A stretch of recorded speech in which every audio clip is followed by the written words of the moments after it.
Hello, freak bitches. I think it's a great idea, but I think the world is being starved from a Charlie Murphy TV show. That's what I'm saying. Someone needs to follow you around. We got that, and we also got the other show I'm doing. And I think a running theme is going to be Rich falling asleep. But we had the whole digital thing we getting ready to build up. You know, where there is going to be a camera. The whole digital thing. Yeah, we getting ready. Only a man such as Charlie Murphy can get away with saying that. You know, the whole digital thing. The whole digital thing that's going on right now. Building that up. We're building my whole digital department up. You know Why don't you start a podcast? I am. That's all in the making. Come on, see? Joe, that's all in the makings. But I only could do one thing at a time. And what I was focusing on this year was writing that movie I just finished writing, and getting ready to do the TV show. I mean, we're doing 20 episodes over the next 6 weeks. Wow. So I'm focusing on those two things, and once that's done, boom, then it's on to the next area. I don't sit back on my hunches at all. Definitely not. You got DVDs, books, movies, everything. Like you go to your website. Everything but a wife, man. You know? Exactly. I keep working hard. I'll have one eventually. You know. It's got to be hard to marry after your wife dies. What does it feel It's like? not gonna be hard to marry. No? It's hard to be single. Right. Being single sucks, man. Does it? Especially if you got kids, because, like, I have to sneak to have sex, man. Right. Now, come on, man. You go through that when you're in high school. But if you're a person that you're married to happens to pass away or whatever, you can't bring chicks around and bone them. Right. The kids, you can't do that, man. Especially not being loud. Are you loud? You can't sneak them up to the room or any of that. Because when they come in, if you have a daughter, she's gonna go, "Hey, who is that?" That's what my daughter got. And she goes right over to the person and starts monopolizing them. Who are you? Who are you? What are you doing here? And she makes sure. So are you having a sleepover? No, she's not. And so you have to sneak. Yeah, man. Being single, after you were married for years is whack. You know, I was married for years, so I want to be, the lifestyle. You know, my wife is gone, but the lifestyle, I miss that, man. Definitely. Being single sucks, man. Single chicks don't cook for you. You don't want them to cook for you. You don't even trust them. Especially if they suggest to you, would you like some spaghetti? No. Are you okay? Are you okay? No. You got to be married to trust them to, enjoy those things. Well, it's also got to be hard when you're on the road. You're on the road constantly. It's hard to spend time with someone to get to know them unless you take them with you. Right. And you can't take somebody with you. They can't. Right. They have their own life going on. And if you say, come with me, then you're basically saying quit your job. And I'm not telling no one to quit their job. Yeah, quit your job and come with me. Oh, right. No, I'm not doing that. So it's hard, man. Especially when you barely know them, because that's really what it is. Until you live with someone, you really don't know them that well. That's true. You do, but you don't. You don't see them right. all Until you day. live with them, that's the key part, and that's when they get to know you. I'm not talking about a year of living with someone. I mean, living with someone, you gotta say at least 3 years, because something's gonna happen. 3 years is a good time for some real BS at some point. Right. Mm-hmm. You get to know the person, man. Yeah. So that's like that's the paradox of my life right now. Is people will look and go, everyone likes him. He's doing great in his business and in his show business and blah blah blah. Yes, that's good, but that's not real life. That's a job. My real life is my family. My real life is when you come home at night and the lights go off. You're on stage, and that's the part where there's a big hole because my wife is gone, and it's not as simple as one would think. Or it's harder than you would think as far as finding somebody to fill in that area. Of course, there's plenty of people that say, "Oh, I would do it. I'll come and be," but it's not the person you want. You have to be very careful who you have around your children. Yeah, man. I want to slap a few of these chicks. I'll move in with you and take care of your children. Really, you will. You. A horror. A horror. What are you guys? What's that? You don't know that horror? A horror. Oh, okay. The woman who is at the best of I just got confused by the accent. I thought it was an inside joke that I was missing out on. Yeah. Horror. That's a tough situation. Tough, I feel man. for you, brother. While you're actually touring as a comedian, it's got to be really hard. Yeah, like for instance, I got my kids with me out here right now. I got my son's in your living room right now. Yeah. I got my kids out here with me right now, and school's getting ready to start. So they're gonna be with me till September 6th, taking them back home, hanging out with them that week. School starts, and then You know, that Where's back home? Week I got to New Jersey. I still live in New Jersey. You still live in New Jersey, really? And Pennsylvania too. But I was just in Philly last weekend. Man, yeah, I have a house in Strasbourg.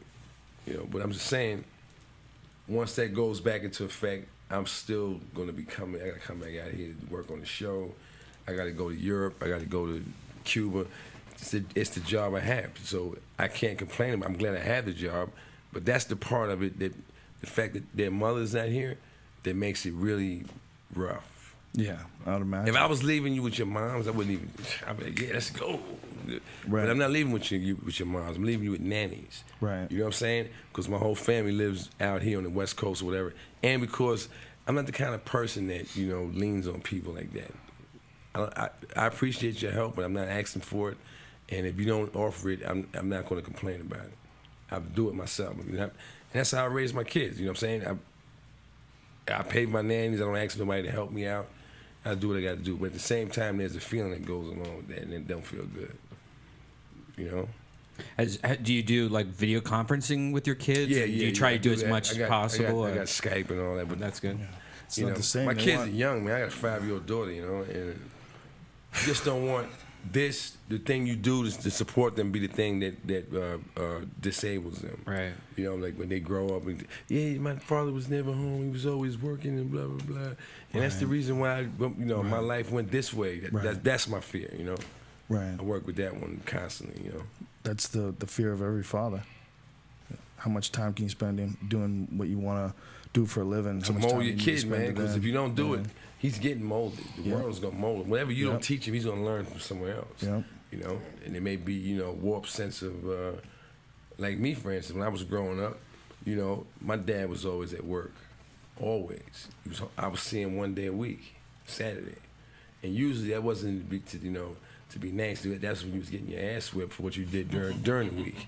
You know what I'm saying? That's when your dad showed up to whip your ass on Saturday.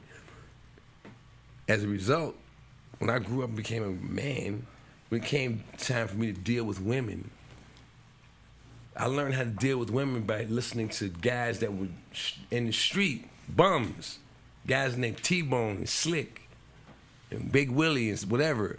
And because of that, the first couple of relationships I had with women, I was an abusive dude, man. I would think what, you talking back to me? The answer is I'm supposed to hit you because that's what Slick told me. That's not what you're supposed to do.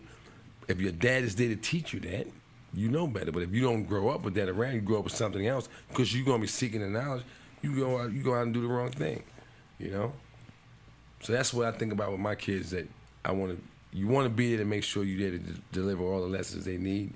But then when you go, half my team is gone, and there's nothing I can do about that, it makes it real scary. Especially when you start looking at, all the people who are talking about they want to be the replacement. You go, hey, you must be out of your mind. You think I'm gonna bring you around? I mean, our relationship is fine over here. But do you think I'm gonna bring you? I think we found the show. This is the show.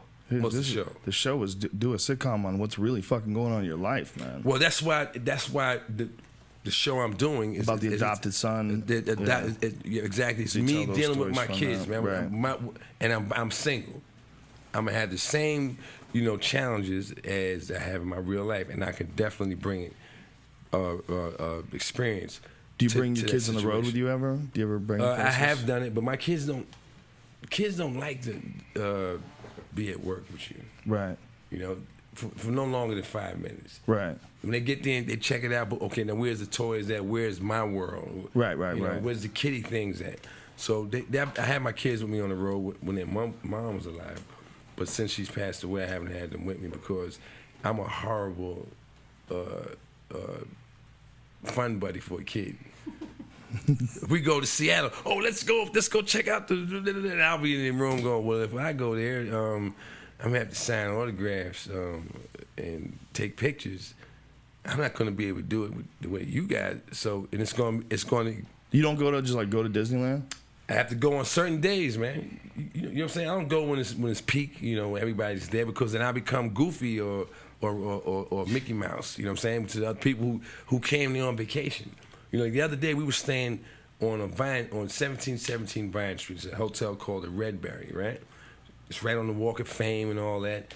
My kids are in the hotel looking out the balcony. We want to go for a walk. And I was like, okay, you can go for a walk with the nanny. There's no way I'm going to walk on a Walk of Fame in broad daylight with my kids. And I know that that's a tourist attraction. There's people on buses, you know, driving around. They get the tour buses driving around on Star Searchers or what have you. And if you're from Kansas or wherever you may be from and you go to Hollywood and you see someone you've seen on television, what are you going to do? You're going to go crazy, and you should. So that's why I was like, you better stay in your room. Because if you go down there with your kids, it's not going to be good. Have you ever thought about, like, disguises, like blonde wigs? Absolutely not. I refuse. I refuse to wear a disguise. I mean, that's just not out the blue. That actually happened on the St. Patrick's Day Parade in New York. St. Patrick's Day Parade, a week before that, there was a blackout in my town. I had lost power in my house for like a week, staying in New York at the London Hotel. So St. Patrick's Day was during that week. I wasn't. You know, I'm not Irish, even though my name is Murphy. I don't be aware when St. Patrick's Day is coming up. You know, so it my just last happened. name is Rogan, and I don't know when it's coming up. I walked outside with my 2 kids, and we was walking around Manhattan, supposedly going to walk over to Central Park, and I see all the hoopla on Fifth Avenue. I'm like, it's St. Patrick's Day. Do you kids want to go to the St. Patrick's Day Parade? They was like, yeah, Daddy, because they had never been. I walked them, it's just me and my 2 kids, man. I walked them up to the crowd, put my daughter on my shoulder, and we were watching the parade, and I heard somebody go, yo, that's Charlie Murphy. Yo, that's Charlie Murphy! Then it started from this side, the left and the right, and then you see the people looking at you, and they're coming forward, and my daughter started screaming, man, because it was a lot of people, and they had us pressed on the wall of the building. Charlie Murphy! Screaming, and my daughter's screaming, and from fear, man. I'm holding my son's arm, and I had to just turn into like an animal, man. Get the F out of here, just push through the crowd and run with my kids, man. And as I'm doing it, I'm going, you're an idiot. What made you think that you could stand on Fifth Avenue in broad daylight on St. Patrick's Day in a crowd with your children, and that was a safe thing to do? But I forgot for that one split second what I do for a living. It came, you know what I'm saying? It came back to bite me in the ass. Blonde wig.